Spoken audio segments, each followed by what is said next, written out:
Hi everyone, it's Leslie here from Elegant Edges, and today I have a lovely fun fold. I'm redoing a card I've done before, and I've got full details on my blog. So today is a quick how-to tutorial with exactly how to score it. I've resized this is quite a large card. I've resized it to fit Craft Consortium decoupage pads. This is part of a new collection called Amongst the Hedgerow, and you can see I've been using lots. They have these really fun images, and they're always on a base of about 3 3/4 or 4 by 4. So this is my main feature, that size piece of paper. And look at these really cute decoupage sheets, and I love them in a book. It's so handy. You've got, this is one sort of panorama layout with some little things that you can add on to make up the scene. But they are so sweet. Look at this gorgeous rabbit. So, and who could resist a Mrs. Tiggywinkle type hedgehog? So, I'll be using a layer of that. I'll be making this shape card, but obviously in a much smaller size. So this centre panel is made to fit a decoupage sheet. The papers are lovely. So I'm going to start with my template. So this was my scaled down template with a square centre. And today I'm going to be really different. Instead of making it this way, I'm going to turn it upside down so that you actually get to see more of the element here. I will pop this with all the dimensions on my blog, www.elegantedges.co.uk. So it'll be there with all the sizes. So we're going to start with the base. So here's my base piece of card, which measures 5 3/4 by 6 3/4. And I'm going to be using my trusty trimmer. Everything is in nice, easy sizes. So let's start this side. So I have a score mark to do on this right hand side at 1 inch. So I'm going to place it up to the 1 inch mark, and I'm going to start 1 inch down, make sure I've got my scoring blade, and I'm going to score from 1 inch to 1 inch from the bottom. So 5 3/4, that will be 4 3/4. Okay, so score from 1 inch to 4 3/4. Now I need to score at 2 inches, so I'm going to turn round because it's easier. Put it over to 2 inches, and I'm going to score again from 1 inch to 4 3/4. Then on the other side of the card, I'm going to score at 1 inch. This time I'm scoring from 4 3/4 to the outside edge, and I'm scoring from 1 inch to the top. So again, 1 inch to the top of the card, 4 3/4 to the bottom. Move it to 2 inches, repeat that, score 4 3/4 to the bottom, 1 inch to the top. Then we're going to turn it at right angles, and we're going to cut this time. We're going to cut from the first fold score down to the last score. So we're going to pop it over to 1 inch. Make sure it's 1 inch top and bottom. This time I'm going to get the scoring blade. I'm going to line it up. There's a little mark on it. Line it up with a 1 inch. I've already cut mine, so I'm just lifting it slightly, but you won't have to. I'm going to cut from 1 inch all the way down to 1 inch from the bottom, which is 5 3/4. So cut from 1 inch to 5 3/4, and do it a couple of times to make sure it's cut through. I have about 300 GSM card here. You need something sturdy. So again, pop it, same thing, over to the 1 inch mark, and we're going to cut from the 1 inch mark all the way down to 5 3/4, and that will give us this. If in doubt, cut it slightly short, get your scissors in, and just very gently snip to that fold line. Then you're going to need a bone folder, and we're going to very gently just do it lightly to start with. Mountain and then valley. No fold there. Just tuck that under a little bit, just get it very gently going under, work it like that. And this one is going to be mountain, so very gently, just with that top, not the edges, and valley on the outside. And then we're going to very gently, have I done it wrong? Yes, it should be valley first. Valley first and then mountain, and that looks better. Okay. So we're going to just ease it. It's very thick card, so we're going to ease it gently.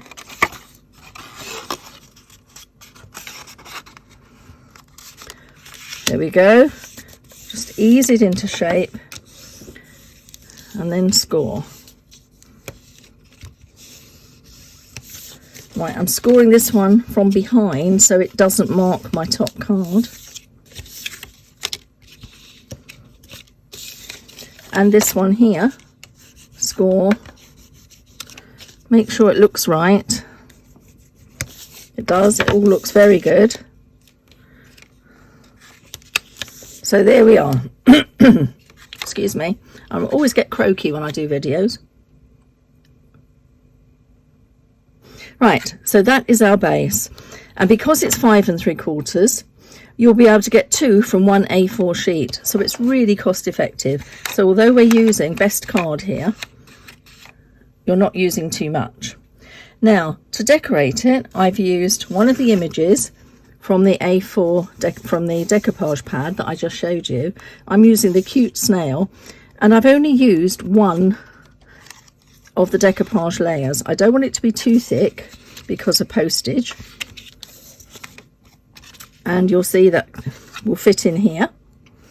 And I've layered it on some of the matching A4 coordinating paper pad, premium paper. Let me just show you the papers.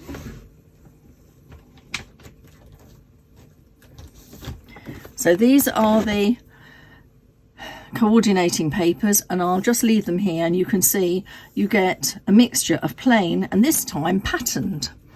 Okay, but they're the kind of patterns that will go with anything, so they are brilliant, and they are all made to match the card. So I'm using that, and I'm also using some of the 6x6 paper pad.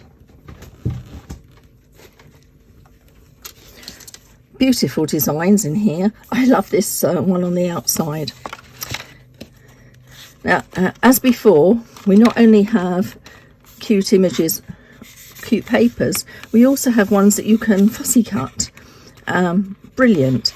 The card is really nice and thick. It's thicker than it was before. This is 210 GSM, so it's really substantial. So we have that. We have 9 here, really handy for small cards. Beautiful papers on the back. Lovely images again, more to fussy cut. Love the strawberries. Wild strawberries with vines. Very sweet images. You can see where the one's on the decoupage pad, and you can see this one on the decoupage pad where they came from. This is that lovely bunny pushing the wheelbarrow. This is very handy in a 6x6 in a small image. Very sweet, like the one on the front cover. And these are some that I've used today. I've used the watering cans, I've taken these flowers. I've also used some of this paper. And this is a scaled down version of my snail on some backing paper. So beautiful, beautiful papers. So designed by Karen Art Space. Lovely, lovely designs. So what I've done is I have done the fussy cutting and layered things. Not fussy cutting, I've cut the strips and layered them because, to be honest, it's totally boring when you have to do that. This is the colour from that A4 premium paper pad that I've used. It's a really sort of dark charcoal, and it makes all the designs pop. So these strips are 1 inch wide, so I cut my matte layer at 7/8 and the design paper at 3/4. So from that paper I've taken watering cans with flowers in, because the flowers match the flowers on the snail. I'm going to pop these down flat.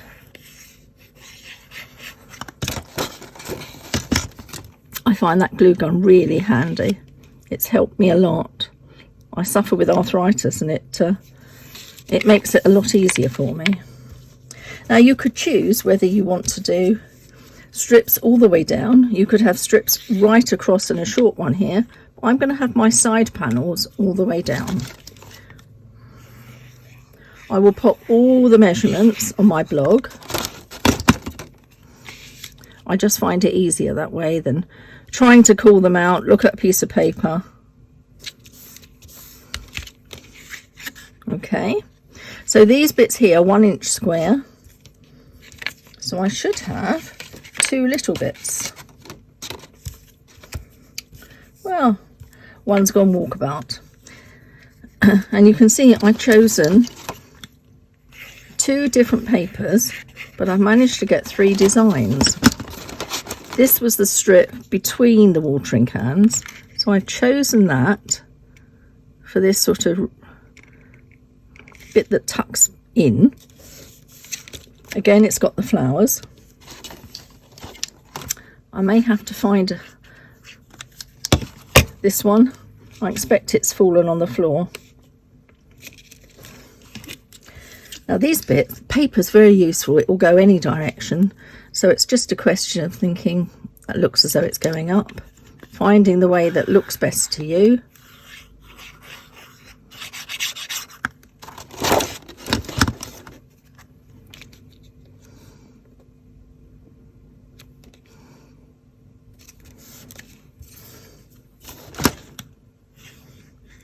And you can see this makes such a quick card.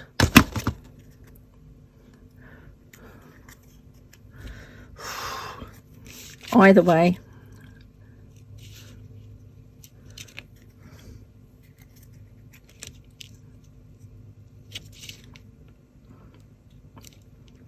If I have to, just deliberate over it, I think it really can't be that bad.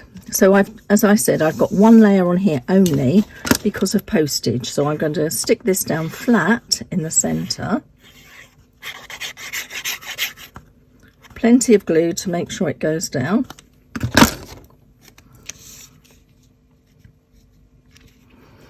And I trimmed this centre panel just slightly. They've got rounded corners and obviously I wanted it square. Now, let me see if I can find my, there it is. My square, that way up. Who else loses things they've just had in their hand? I expect we all do it, really. There, and it's as simple as that. All you need to do is measure carefully.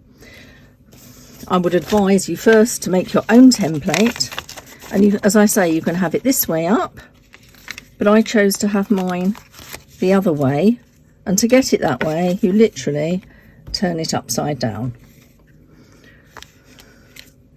So there is my card. It's got this lovely zigzag effect. Now I have seen other people make cards since I first shared mine on my blog. Several people seem to have made them. Some have shared them with various teams of workers. If you make it, please credit me, because as far as I know, I was the first person to put instructions anywhere. Okay, thanks ever so much. As you can see, it's got a lovely profile, stands really well, plenty of room to write on the back. You just need to pop yourself a panel on. So I hope you will make one of these zigzag cards that I have used Craft Consortium papers, the Amongst the Hedgerow papers I've used. They are absolutely gorgeous. Thanks ever so much for watching. Bye.